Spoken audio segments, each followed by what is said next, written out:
परमपिता परमात्मा सारी सृष्टि के रचनहार कुल मालिक असंख्य ब्रह्मांडों के स्वामी जगत गुरु तीनों लोकों में प्रवेश करके सबका धारण पोषण करने वाले राजाधिराज आत्माधार नाथों के नाथ देवों के देव महादेव सर्वेश्वर महेश्वर मृत्युंजय अजरो अमर आदि अनादि सनातनी प्रभु जगत पिता जगदीश्वर श्री श्री 1008 की उपाधि के वास्तविक अधिकारी अकाल मूर्त शब्द स्वरूपी राम वासुदेव सर्वगतम ब्रह्म परम पूज्य प्रथम पूज्य परम संत परम पुरुष परम धनी परम दयालु सत्य कबीर हक्का कबीर अल्लाहु कबीर अल्लाहु अकबर बाखबर अल्लाह ताला जगत के तारणहार जगत के मुक्तिदाता जगत के जगन्नाथ हारे के सहारे हिंदुओं के राम मुसलमानों के अल्लाह सिखों के वाहिगुरु ईसाइयों के मसीह दया के सागर दया निधि करुणा के सागर करुणा निधि स्वयंभू परिभू संकट मोचन कष्ट हरण मंगल करण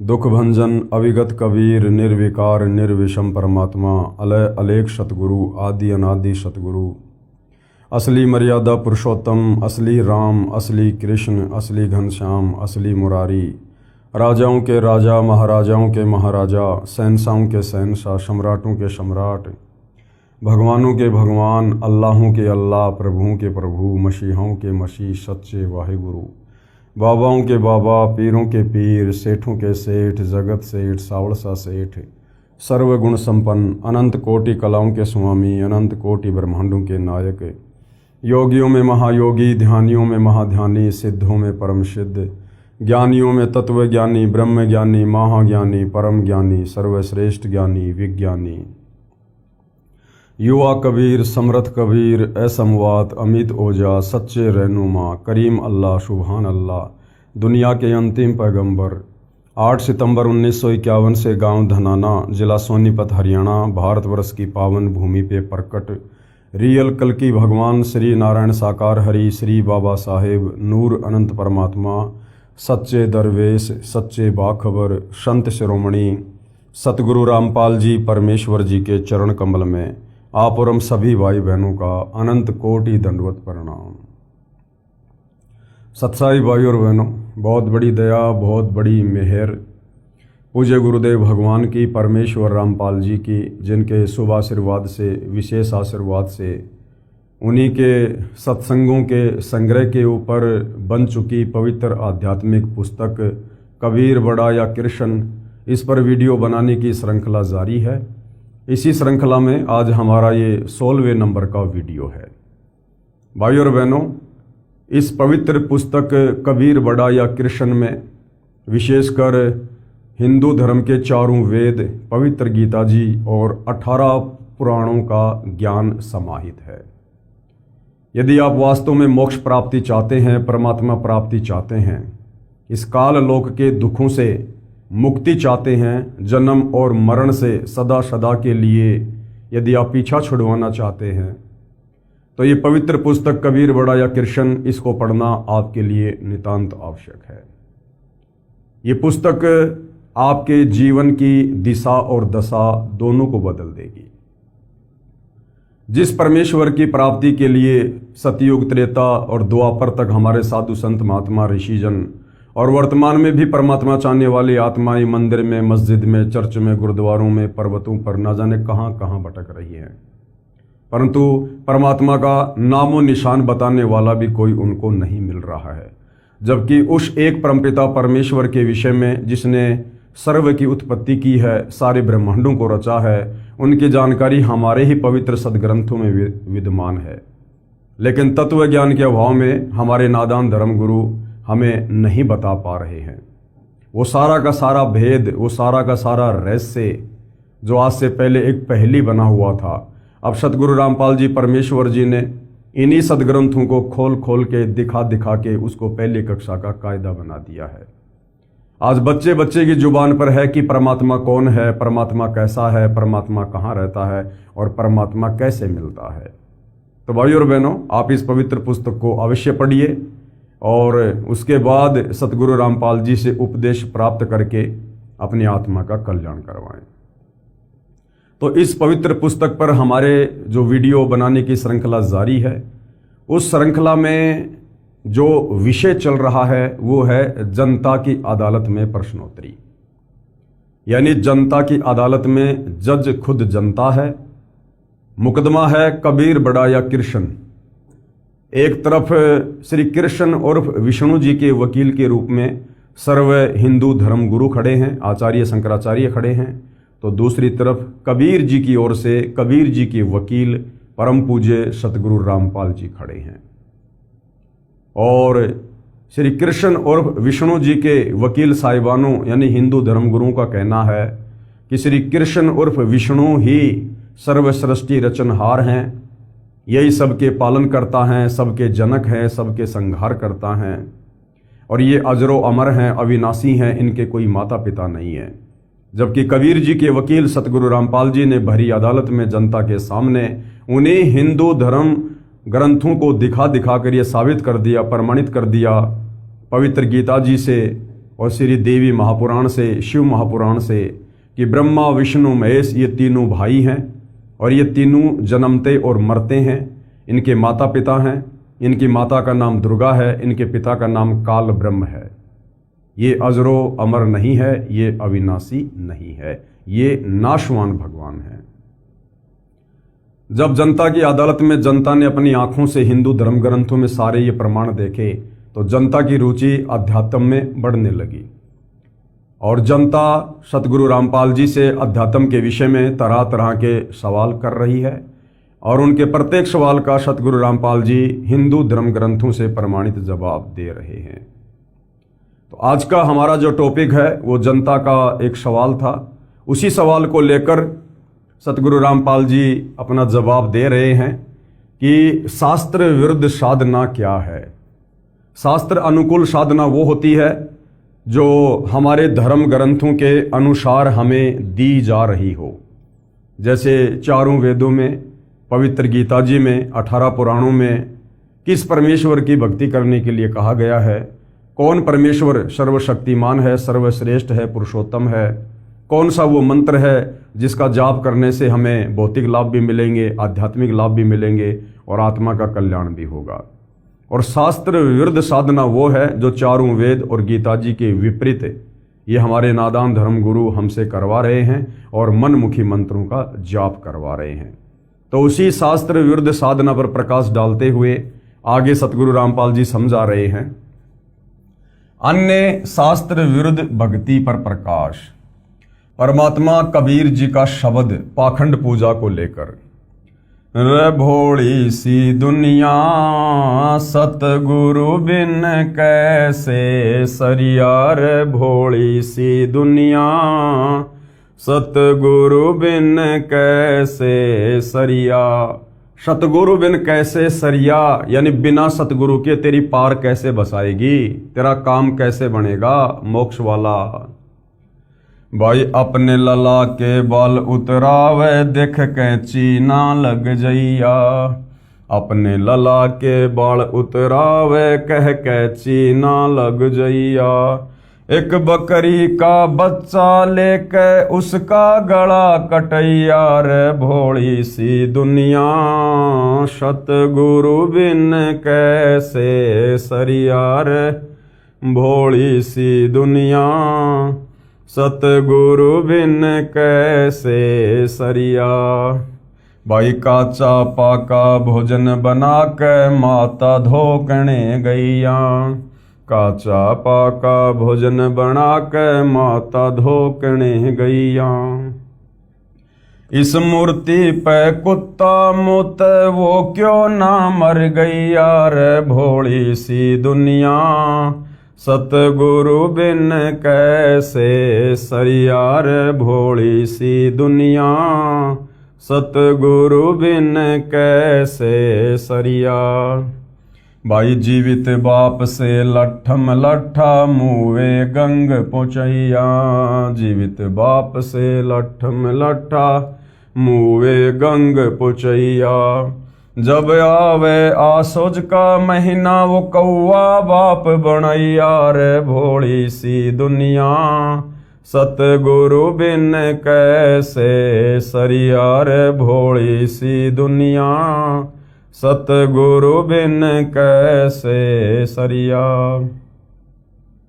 भाई पीपल पूजै जांडी पूजै सिर तुलसा कै होइया, पीपल पूजै जांडी पूजै सिर तुलसा के होइया। दूध पूत मैं खैर राखियो न्यू पूजू सू तो यार भोली सी दुनिया, सतगुरु बिन कैसे सरियार भोली सी दुनिया, सतगुरु बिन कैसे सरिया। भाई आपे लीपे आपे पोते आप बनावे होइया, आपे लीपे आपे पोते आप बनावे होइया। उससे भोंदू पोते मांगे अकल मूल से खोइया रे भोली सी दुनिया, सतगुरु बिन कैसे सरियार भोली सी दुनिया, सतगुरु बिन कैसे सरिया। पति शराबी घर नित ही करत बहुत लड़ैया, पति शराबी घर पर नित ही करत बहुत लड़ैया। पत्नी 16 शुक्र व्रत करत है देही नित तुड़वैया रे भोली सी दुनिया, सतगुरु बिन कैसे सरियार भोली सी दुनिया, सतगुरु बिन कैसे सरिया। तज पाखंड सतनाम लोलावे सोई भव सागर से तरिया, तज पाखंड सतनाम लोलावे सोई भव सागर से तरिया। कहें कबीर मिले गुरुपुरा शो परिवार उधरिया रे भोली सी दुनिया, सतगुरु बिन कैसे सरियार भोली सी दुनिया, सतगुरु बिन कैसे सरिया। अब आगे पूज्य गुरुदेव परमेश्वर रामपाल जी ने प्रत्येक वाणी का सरलार्थ करके समझाया है कि इन नादान धर्म गुरुओं ने किस प्रकार से समाज में शास्त्र विरुद्ध साधना के चलते पाखंड फैला रखा है। शब्दार्थ, परमेश्वर कबीर जी ने अंधश्रद्धा भक्ति करने वाले तत्व ज्ञानहीन जनता जनों को उनके द्वारा की जा रही शास्त्र विरुद्ध साधना यानी उपासना को तर्क करके लाभ रहित यानी व्यर्थ सिद्ध किया है और कहा है, हे भोली जनता, गुरु के बिना आपका कोई भी आध्यात्मिक कार्य नहीं सरेगा यानी सिद्ध नहीं होगा। और वाणी संख्या 1 में परमेश्वर जी ने क्या बताया, भाई अपने लला के बाल उतरावे कह कैची ना लग जइया, अपने लला के बाल उतरावे कह कैची ना लग जइया। एक बकरी का बच्चा लेके उसका गला कटैया रे भोली सी दुनिया, सतगुरु बिन कैसे सरिया रे भोली सी दुनिया, सतगुरु बिन कैसे सरिया। शास्त्र विधि त्याग कर मनमाना आचरण करने के लिए अज्ञानी गुरुओं द्वारा भ्रमित अंध श्रद्धालु माता अपने नवजात बच्चे को लेकर अपने इष्ट देव देवी के मंदिर में जाती है। आन उपासकों द्वारा बनाए शास्त्र विरुद्ध विधान अनुसार नवजात शिशु के सिर के प्रथम बार वाले बाल उतरवाती यानी कटवाती है। उन बालों को मंदिर में अपने इष्ट पर चढ़ाती है। ये मान रखा है कि इससे इष्ट देव या देवी प्रसन्न होते हैं तथा बच्चे की सदा रक्षा करते हैं। बाल काटने के लिए मंदिर में मेले के समय उपस्थित नाई के पास बाल कटवाने वालों की लाइन लगी होती है। नाई जल्दी जल्दी निपटाने के मकसद से तेजी से कैंची चलाता है। किसी किसी बच्चे को कैंची लग जाती है, बच्चा रोता है। अपने बच्चे के बाल कटवाने की बारी आते ही माता नाई को सतर्क करती है कि हे भाई नाई, ध्यान से कैंची चलाना, मेरे लला यानी बालक बेटे का कच्चा सिर है, कहीं कैंची ना लग जाए। बच्चे के कटे हुए बालों को कपड़े में बांधकर मंदिर में चढ़ा देती है। पुजारी उसको खोलकर एक खाली कट्टे में डालता रहता है और मेला समाप्त होने के बाद उन बालों को दूर कचरे के ढेर में डाल देता है। बाल मंदिर में चढ़ाने के पश्चात इष्ट को बकरे की बलि दी जाती है, जो पहले से ही अपने होने वाले बच्चे की खैर यानी रक्षा के लिए संकल्प की गई होती है। कबीर परमेश्वर जी ने इस विषय में सटीक तर्क देते हुए कहा कि हे अंधश्रद्धावान, कुछ तो विवेक कर। अपने बच्चे को तो कैंची लगने से भी बचाती है, उसकी रक्षा यानी उसकी खैर के लिए बकरी के बच्चे की गर्दन कटवाते समय कुछ भी दया नहीं आई। परमात्मा का विधान है कि जो पाप किया है, बकरे की बलि दी है, वह तो तेरे को भोगना ही पड़ेगा। वह पत्थर की देवी या देव कुछ भी मदद ना तेरी ना तेरे बच्चे की कर सकती है, जो आपको भ्रम है।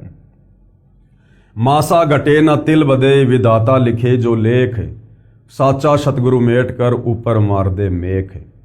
परमपिता परमेश्वर कबीर साहिब जी ने कर्मों के अनुसार जिस आत्मा का जैसा भी प्रारब्ध बना दिया है, उसमें एक तिल के दाने जितनी ना तो बढ़ोतरी हो सकती है और ना ही राई के दाने के जितना कुछ जो है वो कम हो सकता है। कुछ नहीं कर सकते ना ब्रह्मा विष्णु महेश, ना दुर्गा, ना काल, ना अन्य कोई देवी देवता। चेंज हो सकता है कब? जब वही कबीर परमात्मा जिसने वो प्रारब्ध बनाया है, जिसने वो भाग्य लिखा है, जब वही कबीर परमेश्वर धरती पर तत्वदर्शी संत के रूप में प्रकट होते हैं और यदि उनके ज्ञान को समझकर हम उनकी शरण में जाकर मर्यादा में रहकर भक्ति करते हैं, तो हमारे भाग्य में लिखी मौत को भी वो परमेश्वर टाल देगा, क्योंकि वो सर्वशक्तिमान है, वो समर्थ है। इसलिए कहते हैं मासा घटे न तिल बदे, विधाता लिखे जो लेख, पर साचा सतगुरु मेट कर ऊपर मार दे मेख। तो इन नादान धर्मगुरुओं के बहकावे में आकर कि अपनी इष्ट देवी या देव के धाम पर जाकर बाल कटवाने से या कोई बलि चढ़ाने से आपके बच्चे की रक्षा होगी, उसका भविष्य सुधर जाएगा, ऐसा कुछ भी नहीं है। जो उसके भाग्य में है वो उसको मिलना ही मिलना है, बल्कि उसने तो बकरी का बच्चा बलि चढ़ाकर और ज्यादा अपने कर्म बिगाड़ लिए, पाप कर्म मोल ले लिए। गुरुदेव कह रहे हैं विचार करें, यदि वहां उस मंदिर में वास्तव में देवी या देव होता और आप उसके घर में बाल डालते, तो इसी बात पर आपसे नाराज होकर दंड देते। देवी देवता सभ्य और शाकाहारी नेक प्रवृत्ति के होते हैं, वे कभी मांस, मदिरा तथा अन्य नशीली वस्तुओं का सेवन नहीं करते। पुजारी उन बालों को फेंक देते हैं, क्या वे बाल बैंक में जमा करवाने के योग्य होते हैं? आप अपने बच्चों के बाल स्वयं ही किसी नाई से कटवा दो, किसी मंदिर में ले जाकर अपने कर्म व धन तथा वक्त को नष्ट ना करो। पूर्ण गुरु से शिक्षा लो यानी आध्यात्मिक ज्ञान सुनो तथा दीक्षा लो यानी गुरु बनाकर शास्त्र वर्णित साधना करके पापों से मुक्ति पाओ तथा मोक्ष कराओ। और वह पूर्ण गुरु, वह तत्वदर्शी गुरु आज वर्तमान में धरती पर सतगुरु रामपाल जी हैं। इनकी शरण में आकर ही आप अपने भाग्य में लिखे कर्मों से भी बच सकते हो और अपने जीवन को सुखी बना सकते हो। आगे क्या बताया परमेश्वर जी ने? भाई काचा पाका भोजन बना के माता धोकने गैया, काचा पाका भोजन बना के माता धोकने गैया। इस मूर्ति माता पे कुत्ता मुते वो क्यों ना मर गैया रे भोली सी दुनिया, सतगुरु बिन कैसे सरिया रे भोली सी दुनिया, सतगुरु बिन कैसे सरिया। भावार्थ, आन उपासना की अन्य विधि ये भी है कि गांव या नगर के बाहर किसी वृक्ष के नीचे तने से सटाकर या किसी ऊंचे स्थान पर बिना पेड़ के ही 10 फुट लंबा चौड़ा या इससे भी छोटा चबूतरा यानी एक प्लेटफार्म बनाकर उसके ऊपर 2 फुट या 3-4 फुट ऊंचा तथा 1-1.5 फुट चौड़ा एक मंदिर नुमा घर बनाते हैं। उसे मंडी कहते हैं। वर्ष में 1 या 2 बार किसी निश्चित दिन उस देई धाम पर धोक लगाने यानी पूजा करने दादी माँ अपने पूरे परिवार को लेकर जाती है। उसे पता होता है कि जो भी भोजन इष्ट के लिए बनाकर उस मंडी में रखते हैं उसे कुत्ते खाते हैं। वह बुढ़िया अपनी पुत्र वधू से कहती है कि बेटी, आज माता की धोख लगाने मंडी पर चलना है, उसके लिए मीठा दलिया या पूड़े गुलगुले बना ले। पुत्र वधू माता का भोग तैयार करने लग जाती है। देर तो लगती ही है, उधर से खेत या मजदूरी के लिए जाने का समय भी हो जाता है। बुढ़िया कहती है कि बेटी, काचा पक्का बना दे, जल्दी कर, कुत्तों ने ही तो खाना है। पूरे परिवार को साथ लेकर बुढ़िया उस मंडी पर वे माता का भोग प्रसाद दूर से फेंक देती है तथा पूरे परिवार को कहती है कि हाथ जोड़कर चै चै कह दो, यानी यूं कर दो बस। एक लोटे में जल लेकर जाती है, उसे माता के ऊपर डाल देती है। परिवार माता की धोख लगाकर चबूतरे के नीचे भी नहीं आता। उसी समय कुत्ते जो वहीं पर भोग लगाने के लिए बेताब यानी उतावले खड़े होते हैं, माता की मंडी के उस प्लेटफार्म पर चढ़कर प्रथम तो माता का भोग चट करते हैं और चलते समय उस माता पर पेशाब कर देते हैं, उस पत्थर के ऊपर पेशाब कर देते हैं। परमेश्वर कबीर जी ने इस विषय पर तर्क दिया है कि हे भोली अंधभक्ति करने वाली जनता, विचार कर, जिस मंडी वाली देवी माता की आप पूजा इसलिए करती हो कि ये मंडी में उपस्थित देवी हमारे परिवार की तथा खेती और पशुधन की रक्षा करती है। यदि उस मंडी में देवी उपस्थित होती तो उसके भोजन को कुत्ता खा गया, उसके ऊपर मूत्र की धार लगा गया। वह कुत्ता तेरी पत्थर की माता ने मारा क्यों नहीं? यदि आप भोजन कर रहे हो और कोई कुत्ता आकर आपके भोजन को खाने लगे तो आप उसको डंडे लाठी से मारोगे। यदि आपके ऊपर मूत दे तो उसकी हड्डी पसली एक कर दो। परंतु आपकी पूज्य देवी तो बहुत विवश है या उसे अधरंग लगा है, उसे भक्ति लाभ की झूठी आशा त्याग कर पूर्ण गुरु से शास्त्र विधि अनुसार सत्य भक्ति की दीक्षा व शिक्षा अर्थात ज्ञान लेकर अपना तथा परिवार का कल्याण करवाओ। अब भाई और बहनों, ये जो बातें हैं परमात्मा सांसारिक लोगों को सांसारिक तरीके से समझा रहे हैं कि यदि आप भोजन कर रहे हो, कोई कुत्ता या बिल्ली आ गया, आपकी थाली में मुंह मार दिया, तो आप उसको डंडे से मारोगे, उसकी हड्डी पसली एक कर दोगे। ये बातें आप और हमारे लिए नहीं है। हम तत्वदर्शी संत की शरण में हैं। हमें परमेश्वर ने सृष्टि रचना का ज्ञान बता दिया है, सभी जीव आत्माओं की स्थिति बता दी है कि जीव आत्मा चाहे गधे के शरीर में है, चाहे बिल्ली के शरीर में है, चाहे कुत्ते के शरीर में है, चाहे हम इंसानों के शरीर में है, हम सब एक परमपिता परमेश्वर कबीर साहिब के बच्चे हैं। और शतलोक में हमने जो गलती की थी उसकी सजा हम यहाँ पर लक 84 में भोग रहे हैं।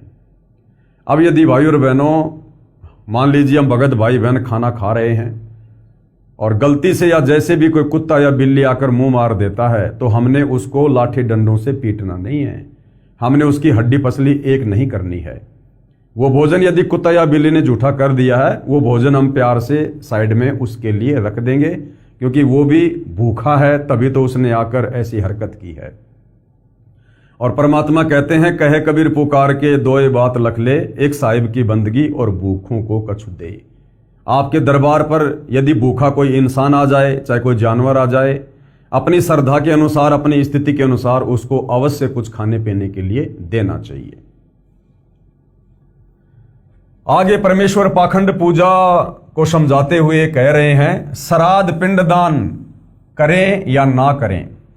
जनता की अदालत में मामला जारी है और जनता सतगुरु रामपाल जी से सवाल कर रही है कि ये हमारे नादान हिंदू धर्मगुरु इन्हीं धर्मशास्त्रों का हवाला देकर हमसे कहते हैं कि पिंडदान करो, अपने पूर्वजों के श्राद्ध निकालो, तो ये करना चाहिए या नहीं करना चाहिए।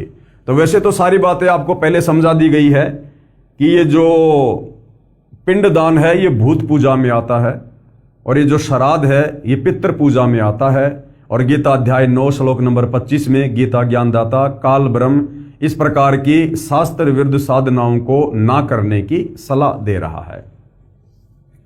वाणी संख्या 3। जीवित बाप से लठम लठा मुवे गंग पोचैया। जीवित बाप से लठम लठा मुवे गंग पोचैया।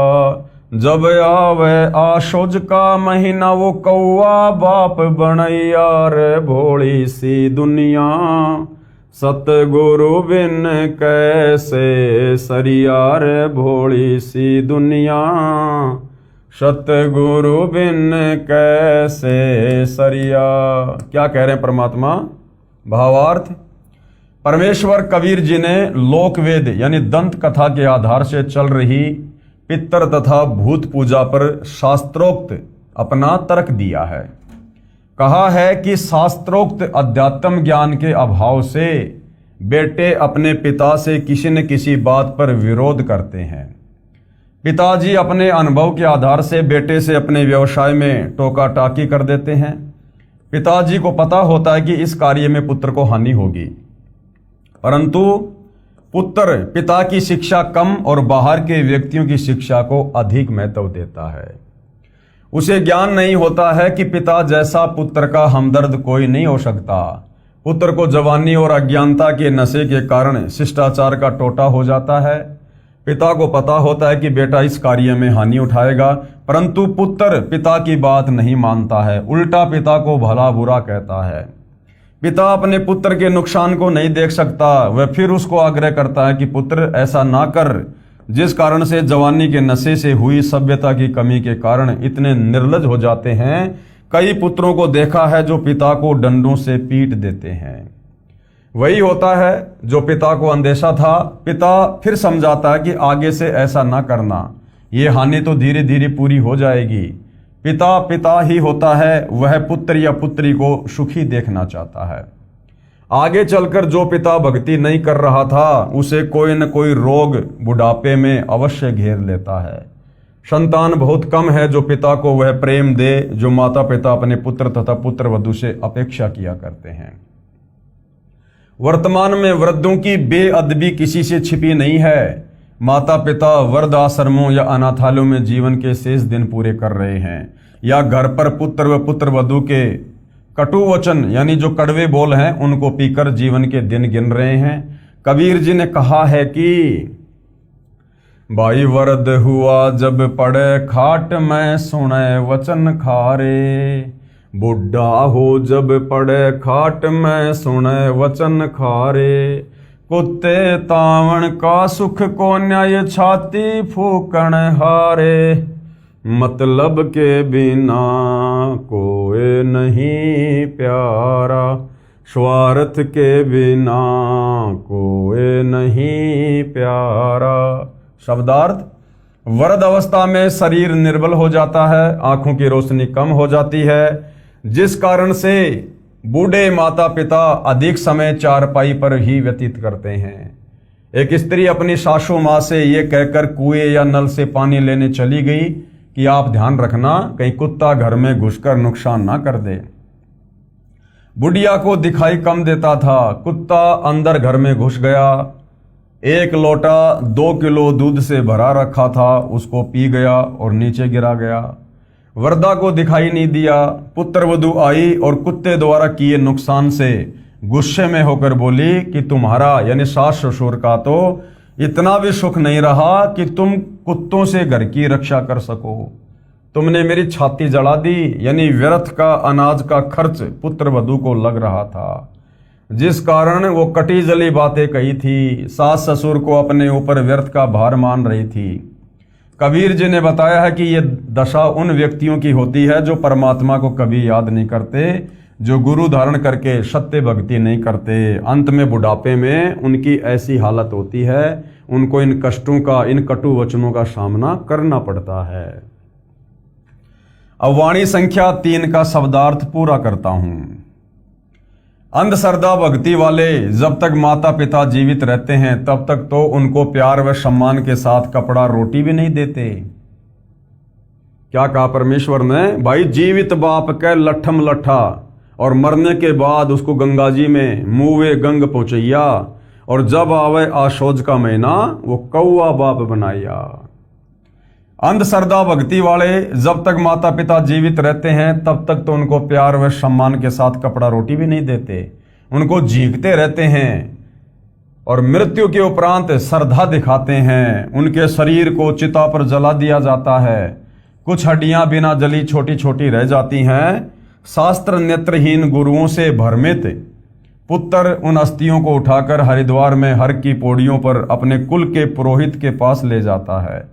उस पुरोहित द्वारा शास्त्र विरुद्ध साधना के आधार से मनमाना आचरण करके उन अस्थियों को पवित्र गंगा दरिया में प्रवाह किया जाता है। जो धनराशि पुरोहित मांगे खुशी खुशी दे देता है। कारण ये होता है कि कहीं पिता या माता मृत्यु के उपरांत भूत बनकर घर में न आ जाएं। इसलिए उनकी गति करवाने के लिए कुल गुरु पंडित जी को मुंह मांगी धनराशि देते हैं कि पक्का काम कर देना। फिर पुरोहित के कहे अनुसार अपने घर की चौखट में लोहे की मेख यानी मोटी कील गाड़ दी जाती है कि कहीं पिताजी माताजी की गति होने में कुछ त्रुटि रह जाए और वे प्रेत बनकर हमारे घर में ना घुस जाएं। कबीर परमेश्वर जी ने बताया कि जीवित पिता को तो समय पर टूक रोटी भी नहीं दिया, उसका अपमान करता है, सभी नहीं ज्यादातर लोग, और मृत्यु के पश्चात उसको पवित्र दरिया में यानी गंगा जी में बहाकर आता है। कितना खर्चा करता है। अपने माता पिता की जीवित रहते प्यार से सेवा करो, उनकी आत्मा को प्रसन्न करो। उनकी वास्तविक श्रद्धा सेवा तो ये है। कबीर जी जो स्पष्ट करना चाहते हैं कि आध्यात्मिक ज्ञान ना होने के कारण अंधश्रद्धा भक्ति के आधार से सर्व हिंदू समाज अपना अनमोल जीवन नष्ट कर रहा है। जैसे मृत्यु के उपरांत अपने पिताजी की अस्थियां गंगा दरिया में पुरोहित द्वारा क्रिया करवाकर पिता की गति करवाई। फिर 13वीं या 17वीं यानी मृत्यु के 13 दिन बाद की जाने वाली क्रिया को 13वीं कहा जाता है। 17 दिन बाद की जाने वाली लोकवेद धार्मिक क्रिया 17वीं कहलाती है, और महीने बाद की जाने वाली महीना क्रिया तथा 6 महीने बाद की जाने वाली 6 माही तथा 1 वर्ष के बाद की जाने वाली बरसी क्रिया जिसको वर्षोद्धि भी कहा जाता है। लोकवेद यानी दंत कथा बताने वाले गुरुजन उपरोक्त सब क्रियाएं करने को कहते हैं। ये सभी क्रियाएं मृतक की गति के मकसद से करवाई जाती हैं। सूक्ष्म वेद में इस शास्त्र विरुद्ध धार्मिक क्रियाओं यानी साधनाओं पर तर्क इस प्रकार किया है कि घर के सदस्य की मृत्यु के पश्चात ज्ञानहीन गुरुजी क्या क्या करते और करवाते हैं। क्या कह रहे हैं? कुल परिवार तेरा कुटुंब कबीला और मसलत एक ठराई, बांध पिंजड़ी ऊपर धर लिया और मरगट में ले जाई। अग्नि लगा दिया जद लंबा फूंक दिया उस ठाही, पुराण उठा फिर पंडित आए और पीछे गरुड़ पढ़ाई। प्रेत शिला पर जा विराजे पितरों पिंड भराई, और बहुर श्राद्ध खाने को आए काग भये कलमाही। जय सतगुरु की संगति करते ये सकल कर्म कट जाई, और अमरपुरी पर आसन होता जहां धूप ना छाई। कुछ व्यक्ति मृत्यु के पश्चात उपरोक्त क्रियाएं तो करते ही हैं, साथ में गरुड़ पुराण का पाठ भी करते हैं। परमेश्वर कबीर जी ने सूक्ष्म वेद यानी तत्व ज्ञान की वाणी में स्पष्ट किया है कि लोक वेद यानी दंत कथा के आधार से ज्ञानहीन गुरुजन मृतक की आत्मा की शांति के लिए गरुड़ पुराण का पाठ करते हैं। गरुड़ पुराण में एक विशेष प्रकरण है कि जो व्यक्ति धर्म कर्म ठीक से नहीं करता तथा पाप करके धन उपार्जन करता है, मृत्यु के उपरांत उसको यम के दूत घसीट कर ले जाते हैं। तांबे की धरती गर्म होती है, नंगे पैरों उसे ले जाते हैं, उसे बहुत पीड़ा देते हैं, और जो शुभ कर्म करके गए होते हैं वे स्वर्ग में हलवा खीर आदि भोजन खाते दिखाई देते हैं। उस धर्म कर्महीन व्यक्ति को भूखा प्यासा रखते हैं, यानी उसको भूख प्यास सताती है। वह कहता है कि भूख लगी है, भोजन खाऊंगा। यमदूत उसको पीटते हैं और कहते हैं कि ये भोजन खाने के कर्म तो नहीं कर रखे, चल तुझे धर्मराज के पास ले चलते हैं, जैसा तेरे लिए आदेश होगा वैसा ही करेंगे। धर्मराज उसके कर्मों का लेखा देखकर कहता है कि इसे नरक में डालो, या प्रेत व पितृ वृक्ष या पशु पक्षियों की योनि दी जाती है। पितर योनि भूत प्रजाति की श्रेष्ठ योनि है। यमलोक में भूखे प्यासे रहते हैं, उनकी तृप्ति के लिए श्राद्ध निकालने की प्रथा शास्त्र विरुद्ध मनमाने आचरण के तहत शुरू की गई है। कहा जाता है कि 1 वर्ष में जब आशोज का महीना आता है तो भादवे महीने की पूर्णमासी से आशोज महीने की अमावस्या तक 16 श्राद्ध किए जाएं। जिस तिथि को जिसके परिवार के सदस्य की मृत्यु होती है उस दिन वर्ष में 1 दिन श्राद्ध किया जाए, ब्राह्मणों को भोजन करवाया जाए, जिस कारण से यमलोक में पितरों के पास भोजन पहुंच जाता है। वे 1 वर्ष तक तृप्त रहते हैं। कुछ भ्रमित करने वाले गुरुजन ये भी कहते हैं कि श्राद्ध के 16 दिनों में यमराज उन पितरों को नीचे पृथ्वी पर आने की अनुमति देता है। पितर यमलोक यानी नरक से आकर श्राद्ध के दिन भोजन करते हैं, हमें दिखाई नहीं देते या हम पहचान नहीं सकते। भ्रमित करने वाले गुरुजन अपने द्वारा बताई शास्त्र विरुद्ध साधना की सत्यता के लिए इस प्रकार के उदाहरण देते हैं कि रामायण में एक प्रकरण लिखा है कि वनवास के दिनों में श्राद्ध का समय आया तो सीता जी ने भी श्राद्ध किया और भोजन खाते समय सीता जी को श्री रामचंद्र जी पिता दशरथ सहित रघुकुल के कई दादा परदादा दिखाई दिए। उन्हें देखकर सीता जी को शर्म आई, इसलिए मुख पर पर्दा यानी घूंघट कर लिया। अब क्या समझा रहे हैं गुरुदेव? विचार करो पाठक जनों, श्री रामचंद्र जी के सर्व वंशज प्रेत और पितर बने हैं तो अन्य सामान्य नागरिक भी वही क्रियाएं कर रहे हैं। वे भी नरक में पितर बनकर पितरों के पास जाएंगे। इस कारण ये शास्त्र विधि विरुद्ध साधना है जो पूरा हिंदू समाज कर रहा है। श्रीमद् भगवद गीता के अध्याय 9 का श्लोक 25 भी यही कहता है कि जो पितर पूजा यानी श्राद्ध आदि करते हैं वे मोक्ष प्राप्त नहीं कर पाते, वे यमलोक में अपने पितरों को प्राप्त होते हैं। जो भूत पूजा अस्थियां उठाकर पुरोहित द्वारा पूजा कराकर गंगा में बहाना 13वीं 17वीं महीना 6 माही वर्षी आदि आदि करते हैं, वे प्रेत बनकर गया स्थान पर प्रेत शिला पर बैठे होते हैं। कुछ व्यक्तियों को धर्मराज जी कर्म अनुसार पशु पक्षी वृक्ष आदि के शरीरों में भेज देता है। परमात्मा कबीर जी समझाना चाहते हैं कि हे भोले प्राणी, गरुड़ पुराण का पाठ उसे मृत्यु से पहले सुनाना चाहिए था ताकि वह परमात्मा के विधान को समझकर पाप कर्मों से बचता, पूर्ण गुरु से दीक्षा लेकर अपना मोक्ष करता, जिस कारण से वह न प्रेत बनता, न पितर बनता, न पशु पक्षी आदि आदि के शरीरों में कष्ट उठाता और मृत्यु के पश्चात गरुड़ पुराण के पाठ का कोई लाभ नहीं मिलता। अब मरने के बाद में गरुड़ की कथा करने से क्या फायदा भाई? जो व्यक्ति मर गया उसने जैसे धर्म कर्म किए, जैसी पाखंड पूजा की, वो तो उसकी गठरी बांध कर ले गया। अब उसे तो धर्मराज नरक में डालेगा या लक 84 में डालेगा, वो तो आगे की प्रोसीजर है। अब पीछे से हम उसके 12वीं में 13वीं में उसके जितने भी दिन करते हैं उन दिनों में हम गरुड़ की कथा कर रहे हैं, गरुड़ का पाठ सुना रहे हैं उसकी मुक्ति के लिए। अब उस गरुड़ पाठ की कथा से मुक्ति का कोई संबंध नहीं है किसी भी प्रकार का। जो कर्म उसने किए थे वो अपने कर्मों की गठरी लेकर ऊपर जा चुका है, तो ये भी एक पाखंड पूजा है। सूक्ष्म वेद तत्व ज्ञान में तथा चारों वेदों ऋग्वेद, यजुर्वेद, सामवेद तथा अथर्ववेद तथा इन चारों वेदों के सारांश गीता में स्पष्ट किया है कि उपरोक्त आन उपासना नहीं करनी चाहिए, क्योंकि ये शास्त्रों में वर्णित न होने से मनमाना आचरण है, जो गीता अध्याय 16 श्लोक 23-24 में व्यर्थ बताया है। शास्त्रोक्त साधना करने का आदेश दिया है। सर्व हिंदू समाज उपरोक्त आन उपासना करते हैं जिससे भक्ति की सफलता नहीं होती, जिस कारण से नरकगामी होते हैं तथा प्रेत पितर पशु पक्षी आदि के शरीरों में मां कष्ट उठाते हैं। अब कबीर जी के वकील सतगुरु रामपाल जी जनता की अदालत में क्या कह रहे हैं? कबीर जी के वकील यानी लेखक का उद्देश्य किसी की साधना की आलोचना करना नहीं है।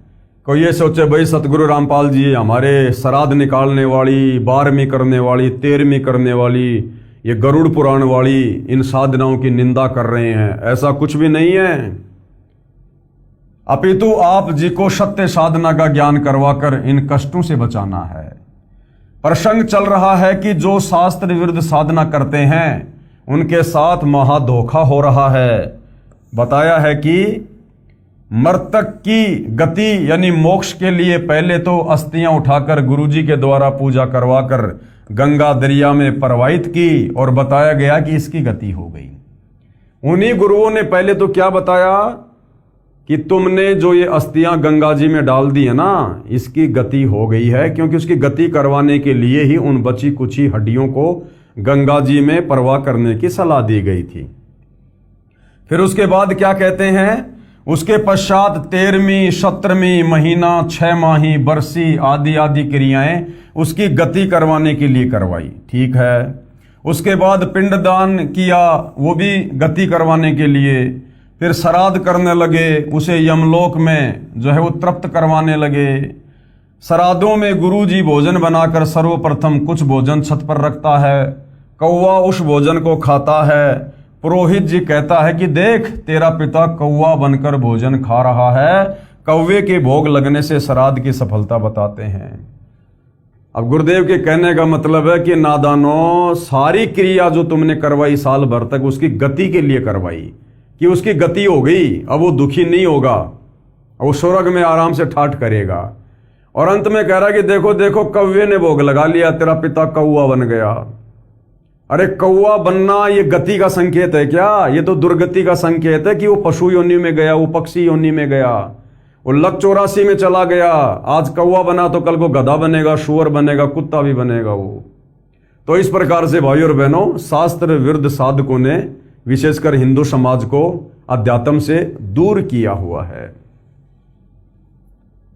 परमेश्वर कबीर जी ने यही भ्रम तोड़ा है और कहा है कि आपके तत्व ज्ञान नेत्रहीन अंधे धर्मगुरुओं ने अपने धर्म के शास्त्रों को ठीक से नहीं समझ रखा।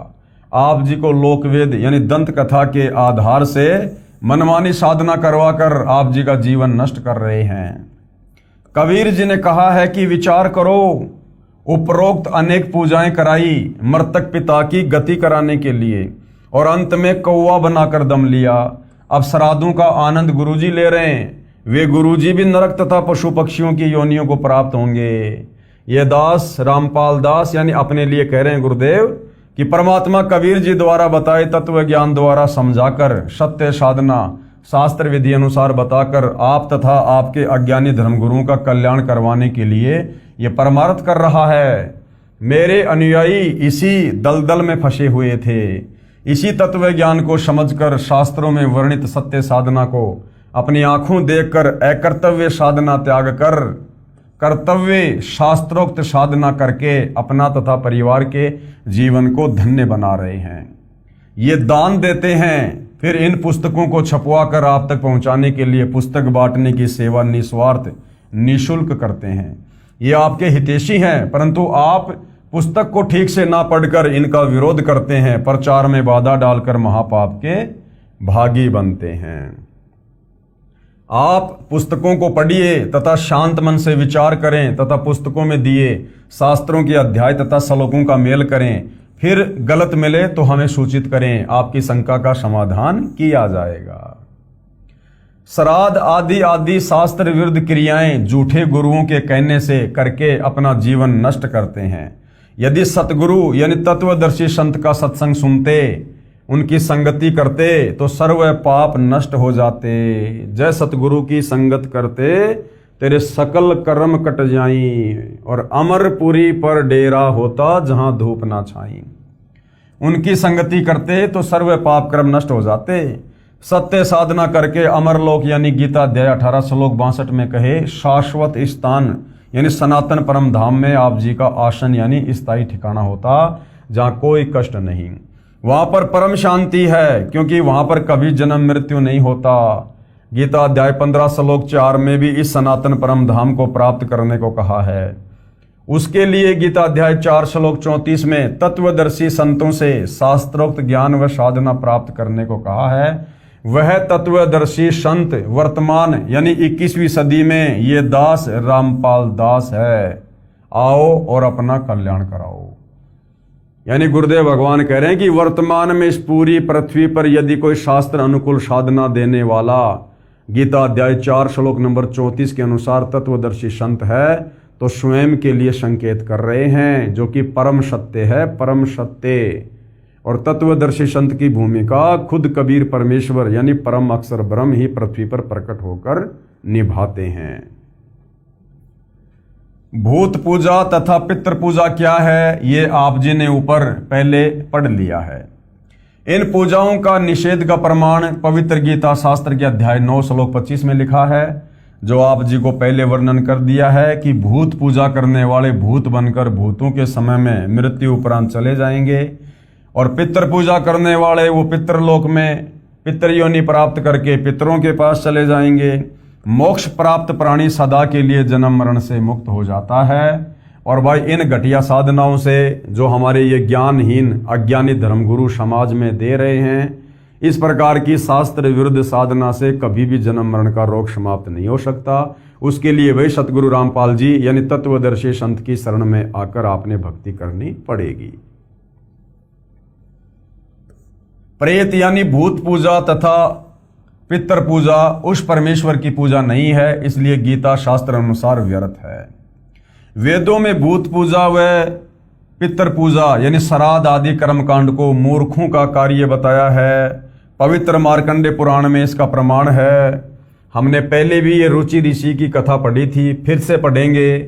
श्राद्ध पिंडदान के प्रति रुचि ऋषि का वेद मत। मार्कंडे पुराण में रोचे ऋषि के जन्म की कथा आती है। एक रुचि ऋषि था, वह ब्रह्मचर्य का पालन करते हुए वेदों अनुसार साधना करता था, विवाह नहीं करवाया था। रुचि ऋषि के पिता, दादा, परदादा तथा तीसरे दादा सब पितर यानी भूत योनि में भूखे प्यासे भटक रहे थे। जिस समय रुचि ऋषि की आयु 40 वर्ष थी, तब उन चारों ने रुचि ऋषि को दर्शन दिए तथा कहा कि बेटा, आपने विवाह क्यों नहीं किया? विवाह करके हमारे श्राद्ध करना। रुचि ऋषि ने कहा कि हे पितामहों, वेद में इस श्राद्ध पिंडोतक आदि कर्मों को अविद्या कहा है, यानी मूर्खों का कार्य कहा है। रुचि ऋषि ने कहा कि हे मेरे पूर्वजों, ये श्राद्ध वगैरह निकालना, पिंडदान करना, वेदों में इसको अविद्या यानी मूर्खों का कार्य कहा है, मूर्खों का कार्य। फिर आप मुझे इस कार्य को करने को क्यों कह रहे हो? उन पितरों ने भी माना और कहा कि यह बात सत्य है कि श्राद्ध आदि कर्म को वेदों में अविद्या अर्थात मूर्खों का कार्य ही कहा है। फिर उन पितरों ने वेद विरुद्ध ज्ञान बताकर, क्योंकि वो भूखे मर रहे थे, उन्होंने वेदों के विरुद्ध ज्ञान बताकर रुचि ऋषि को भ्रमित कर दिया, क्योंकि मोह भी अज्ञान की जड़ है। रुचि ने विवाह करवाया, फिर श्राद्ध पिंडोदक क्रियाएं करके अपना जन्म भी नष्ट किया। मार्कंडे पुराण के प्रकरण से सिद्ध हुआ कि वेदों में तथा वेदों के ही संक्षिप्त रूप गीता में श्राद्ध और पिंड आदि भूत पूजा के इन कर्म कांडों को निषेध बताया है, नहीं करना चाहिए। उन मूर्ख ऋषियों ने अपने पुत्र को भी श्राद्ध करने के लिए विवश किया। उसने विवाह कराया, उससे रोचे ऋषि का जन्म हुआ और बेटा भी पाप का भागी बना लिया। रुचि ऋषि भी ब्राह्मण थे, उन्होंने वेदों को कुछ ठीक से समझा था। अपनी आत्मा के कल्याणार्थ शास्त्र विरुद्ध सर्व मनमाना आचरण त्याग कर शास्त्रोक्त केवल एक ब्रह्म की भक्ति कर रहा था। जो उसके पिता तथा उसके पहले 3 दादाजी शास्त्र विधि त्याग कर यही कर्म कांड करते और करवाते थे, जिसका परिणाम गीता अध्याय 9 श्लोक 25 वाला ही होना था कि पितर पूजने वाले पितरों को प्राप्त होंगे, और वही हुआ।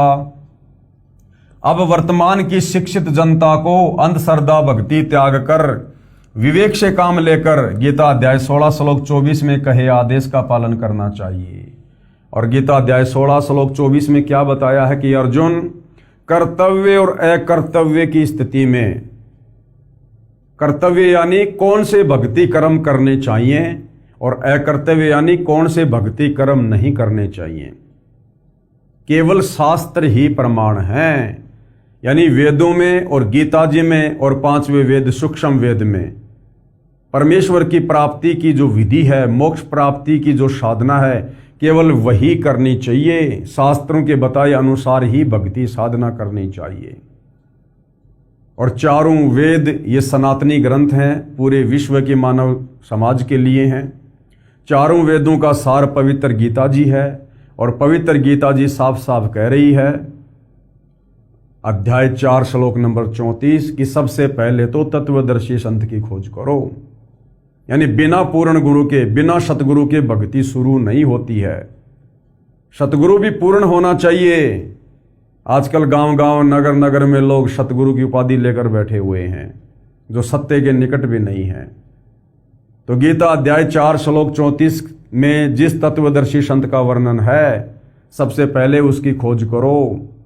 और उसकी पहचान गीता अध्याय 15 श्लोक नंबर 1 से 4 में बताई है, जो उल्टे लटके हुए संसार रूपी वृक्ष के सभी विभागों को स वेद विद बता दे कि वास्तव में सर्वशक्तिमान परमात्मा कौन है, ब्रह्मा विष्णु महेश की क्या स्थिति है, उसके बाद उस तत्वदर्शी संत से उपदेश प्राप्त करके और उसके बताए अनुसार नियमों में रहकर भक्ति करने से आत्मा का कल्याण होगा। अब वर्तमान की शिक्षित जनता को अंधश्रद्धा भक्ति त्याग कर विवेक से काम लेकर गीता अध्याय 16 श्लोक 24 में कहे आदेश का पालन करना चाहिए, जिसमें कहा है कि इससे तेरे लिए अर्जुन शास्त्र ही प्रमाण है। यानी जो शास्त्रों में करने को कहा है वही करें, जो शास्त्रों में प्रमाणित नहीं है उसे त्याग दें। गीता में परमात्मा का बताया विधान है तथा पुराणों में ऋषियों का अनुभव है। यदि पुराणों में श्राद्ध आदि कर्मकांड करने को लिखा है तो वह गीता विरुद्ध होने से अमान्य है। उदाहरण दिया जा रहा है, एक व्यक्ति की दोस्ती थानेदार से थी। एक दिन उस व्यक्ति ने अपने मित्र दरोगा को बताया कि मेरे को मेरे गांव का एक दबंग व्यक्ति परेशान करता रहता है। दरोगा ने कहा कि उसको लठ मार, मैं आप निपट लूंगा, कोई मुकदमा नहीं बनने दूंगा। उस व्यक्ति ने दरोगा के आदेश अनुसार गांव के उस व्यक्ति को लठ मारा जो सिर में लगा और व्यक्ति की मृत्यु हो गई। हत्या का मुकदमा दरोगा के मित्र पर बना। उस क्षेत्र के थाने का प्रभारी होने के कारण उसी दरोगा मित्र ने मुकदमा बनाया और हत्या के कारण उसको मृत्यु दंड दिया। विचार करें, राजा का विधान है कि किसी से झगड़ा मत करो, कानूनी कार्रवाई करो। उस व्यक्ति ने अधिकारी दरोगा का आदेश पालन किया जो राजा के संविधान के विपरीत था, जिस कारण से जीवन से हाथ धो बैठा, यानी दंड का भागी बना। इसी प्रकार ऋषियों या इन पितरों का श्राद्ध करने, पिंडदान आदि करने को कहने का आदेश परमात्मा के शास्त्रोक्त विधान के विरुद्ध है। उसका पालन करने से परमात्मा का विधान भंग होने के कारण मोक्ष के स्थान पर भूत पितर पशु पक्षियों के शरीर धारण करके अनेकों कष्ट उठाते हैं। कहने का मतलब है जो सत्य साधना चारों वेदों में है और चारों वेदों का सार है पवित्र गीता जी, तो पवित्र गीता जी हमें जिस भक्ति साधना को करने की सलाह दे रही है, हमने उसी आधार से भक्ति साधना करनी चाहिए। बाकी ये श्राद्ध निकालना, ये पिंड भरना, 12वीं करना, 13वीं करना, समाधि पूजना, हड्डियों को गंगा जी में डाल के आना, ये जितने भी प्रकार के ये कर्मकांड हैं, ये सब के सब हमारे इन ऋषियों के अपने मनमुखी भक्ति कार्य हैं। यानी इन पुराणों में जो भी कुछ वेदों के विरुद्ध है या गीता जी के विरुद्ध है, उसको हमने बिल्कुल भी स्वीकार नहीं करना है, क्योंकि चारों वेद और गीता जी ये परमात्मा का विधान है और ये जितने भी 18 पुराण है ये इन ऋषि महात्माओं का अपना भक्ति अनुभव है। तो पुराणों का जो ज्ञान है, जो ऋषियों का अनुभव है, यदि वो वेदों वाली साधना से मिलता है, गीता वाली साधना से मिलता है, तो वो बातें हमें स्वीकार्य हैं। और पुराणों में कही गई बातें जो गीता और वेदों के विरुद्ध हैं, उनको हमने कतई स्वीकार नहीं करना है, अन्यथा हम परमात्मा का विधान तोड़कर दंड के भागी बनेंगे। मार्कंडे पुराण में पितरों की दुर्गति का प्रमाण। जिंदा महात्मा अर्थात परमेश्वर ने धर्मदास जी से कहा, आज से 650 साल पहले जब कबीर परमेश्वर बनारस के काशी में लहरतारा तालाब पर कमल के विकसित फूल पर प्रकट हुए और लीला करते हुए बड़े हुए, आगे चलकर उन्होंने एक अच्छी आत्मा आदरणीय धर्मदास जी को अपनी शरण में लिया और धर्मदास जी को परमेश्वर ने काफी कुछ ज्ञान समझाया। जब परमात्मा प्रथम बार आदरणीय धर्मदास जी को मिले तो एक जिंदा महात्मा के रूप में मिले थे। जिंदा महात्मा अर्थात परमेश्वर ने धर्मदास जी से कहा कि हे धर्मदास जी, आपने बताया कि आप भूत पूजा 13वीं 17वीं आदि भी करते हैं तथा अस्थियां उठाकर गति कराते हो और पितृ पूजा श्राद्ध आदि करना, पिंड भराना तथा देवताओं विष्णु शिव आदि की पूजा भी करते हो, जबकि गीता अध्याय 9 श्लोक 25 में गीता ज्ञानदाता ने मना किया है। संक्षिप्त मार्कंडे पुराण में माल दशा वाले प्रकरण में पेज नंबर 90 पर लिखा है, जो पितर देवलोक में हैं, जो तिर्यक योनि में पड़े हैं, जो मनुष्य योनि में एवं भूत वर्ग में अर्थात प्रेत बने हैं, वे पुण्यात्मा हो या पापात्मा, जब भूख प्यास विकल होते हैं, यानी जब वो भूख प्यास से वो तड़पते हैं, तो पिंड दान तथा जलदान द्वारा उनको तृप्त किया जाता है। पेश है मार्कंडे पुराण से संबंधित प्रकरण की फोटोकॉपी। ये देखिएगा, ये संक्षिप्त मार्कंडे पुराण है। विचार करें शास्त्र विधि त्याग कर मनमाना आचरण अर्थात मनमानी पूजा, देवों की और पितरों की, भूतों की पूजा करके प्राणी पितर व भूत प्रेत बने। यानी ये श्राद्ध निकाल कर, पिंडदान करके, देवी देवताओं की पूजा करके ये दुर्गति होती है। वे देवलोक, जो देवताओं की पूजा करके देवलोक में चले गए, वे अपने पुण्यों के समाप्त होने पर पितर रूप में रहते हैं, चाहे यमलोक में या प्रेत बने हैं, सर्व कष्ट में जीवन व्यतीत कर रहे हैं। अब जो उनकी पूजा करेगा वह भी इसी कष्टमयी योनि को प्राप्त होगा। इसलिए सर्व मानव समाज को शास्त्र विधि अनुसार साधना करनी चाहिए, जिससे उन पितरों की पितर योनि छूट जाएगी तथा साधक भी पूर्ण मोक्ष प्राप्त करेगा।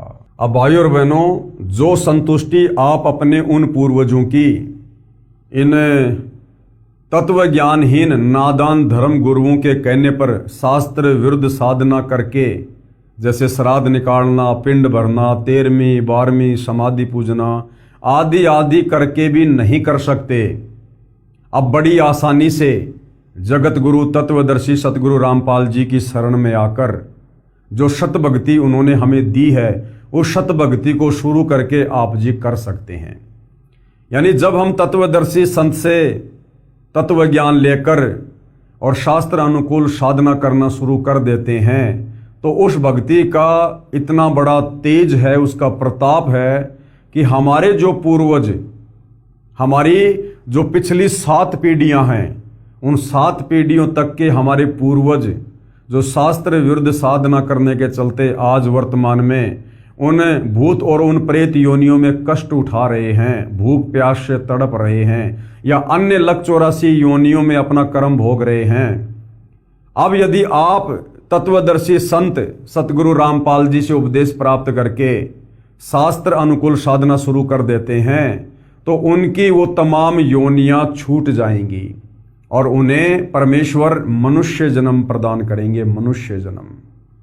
और मनुष्य जन्म में परमेश्वर फिर उनको अपनी शरण में लेंगे और उनको भी परमात्मा शास्त्र अनुकूल साधना पर लगा देंगे। तो भाई और बहनों, अपने पूर्वजों को उन कष्टों से मुक्त करवाने का और अपनी आत्मा का आत्म कल्याण करवाने का कितना सीधा और कितना सरल शास्त्र अनुकूल समाधान सतगुरु रामपाल जी ने बता दिया है। श्री विष्णु पुराण के 3 अंश के अध्याय 14 के श्लोक 10 से 14 में श्राद्ध के विषय में श्री सनत कुमार ने कहा है कि तृतीया कार्तिक शुक्ला नवमी भाद्रपद कृष्णा त्रयोदशी तथा माघ मास की अमावस्या, इन चारों तिथियां अनंत पुण्यदायिनी हैं। चंद्रमा या सूर्य ग्रहण के समय 3 अष्टकाओं अथवा उत्तरायण या दक्षिणायन के आरंभ में जो पुरुष एकाग्रचित से पितृगणों को तिल सहित जल भी दान करता है, वह मानो 1000 वर्ष तक के लिए श्राद्ध कर लेता है। ये परम रहस्य स्वयं पितृगण ही बताते हैं। लेख समाप्त। पेश है श्री विष्णु पुराण के 3 अंश के अध्याय 14 के श्लोक 10 व 14 की फोटोकॉपी। यानी हम इन नादान धर्म गुरुओं के कहने से साल में 16 दिन जो श्राद्ध वगैरह निकालते हैं, इससे अच्छा तरीका श्राद्ध निकालने का श्री विष्णु पुराण में बताया गया है। हालांकि तत्वदर्शी संत की शरण में आने के बाद हमने विष्णु पुराण के अनुसार इस विधि को भी अमल में नहीं लाना है, क्योंकि जो शास्त्र अनुकूल साधना हम तत्वदर्शी संत से लेकर शुरू कर देंगे, हमारे साधना करने से ऑटोमेटिक परमेश्वर के विधान अनुसार हमारी पिछली 7 पीढ़ियों तक के जितने भी पूर्वज हैं, वो किसी भी योनि में है, प्रेत योनि में या पितृ योनि में या पशु पक्षी योनि में, वो ऑटोमेटिक परमेश्वर की रजा से हम जो वर्तमान में शास्त्र अनुकूल साधना शुरू कर देंगे, उनकी वो तमाम योनियां छूट जाएंगी और परमेश्वर उनको मनुष्य शरीर प्रदान करते हैं। ये परमेश्वर उन लोगों को समझा रहे हैं जो लोग घटिया से घटिया साधना इन नादान धर्म गुरुओं के कहने पर कर रहे हैं, जो विष्णु पुराण के भी विपरीत है। लेकिन तत्वदर्शी संत के साधनों ने किसी प्रकार की कोई श्राद्ध पूजा ना मार्कंडे पुराण के अनुसार करनी है और ना ही श्री विष्णु पुराण के अनुसार करनी है। हमने केवल वही और उतनी साधना करनी है जितनी साधना करने के लिए पूज्य गुरुदेव सतगुरु रामपाल जी हमें निर्देशित करते हैं। तो भाइयों और बहनों, श्री विष्णु पुराण के अंदर जो भी कुछ श्राद्ध के विषय में लिखा हुआ है उसके ऊपर हम अगले वीडियो में विशेष तौर पर जिक्र करेंगे, हम चर्चा करेंगे। और भी बहुत कुछ लिखा हुआ है इन श्राद्ध के दिनों में कौन कौन से जानवरों का मांस पकाना चाहिए। श्री विष्णु पुराण में श्राद्ध के समय यदि गाय का मांस बनाकर अगर उन पितरों को भोग लगाया जाए तो पितरगण बहुत ज़्यादा तृप्त होते हैं, ऐसा भी लिखा हुआ है। तो इस विषय पर भाइयों और बहनों हम अगले वीडियो में प्रकाश डालेंगे और जनता की अदालत में जनता भी इस विषय पर विशेष तौर पर ये जानेगी कि वास्तव में हमारे धर्म ग्रंथों में हमें भ्रमित करने के लिए भी बहुत सारा मटेरियल काल प्रेरणा से इन नादान धर्म गुरुओं ने, ऋषि मुनियों ने अपने अनुभव के तहत लिखा हुआ है। और जो शास्त्र अनुकूल साधना है वो भी हमारे ही सदग्रंथों में वर्णित है। तो जो शास्त्र अनुकूल साधना है वो परम पूज्य सतगुरु रामपाल जी ने निकाल कर हमें अलग से दे दी है। जिस प्रकार दूध से दही बनता है और दही से फिर मक्खन निकलता है और मक्खन को गर्म करके फिर घी निकाला जाता है, इस विधि से सतगुरु रामपाल जी ने इन सर्व धर्म शास्त्रों का मंथन करके जो निष्कर्ष है, जो शास्त्र अनुकूल साधना है वो हमें प्रदान कर दी है। हमने केवल उसी विधि से भक्ति साधना करनी है और उसी विधि से हमारी आत्मा का कल्याण होगा। तो भाई और बहनों, जनता की अदालत में हिंदू धर्म से जुड़े भाई बहनों को अपने ही सदग्रंथों में लिखी सच्चाई को समझाने के लिए जिस प्रकार से ये मुकदमा जारी है, ये मुकदमा इसी प्रकार से जारी रहेगा जब तक हिंदू समाज के श्रद्धालु किसी निष्कर्ष पर नहीं पहुंच जाते हैं। तो भाइयों और बहनों, आज के इस वीडियो में केवल इतना ही। अगले वीडियो में हम कल फिर परमेश्वर की सेवा में हाजिर होंगे। तब तक पूज्य गुरुदेव भगवान हम सबको आज्ञा दे, आशीर्वाद दे, सद्बुद्धि दे, हमारा मार्गदर्शन करे। बंदी छोड़ सतगुरु रामपाल जी परमेश्वर जी की जय हो।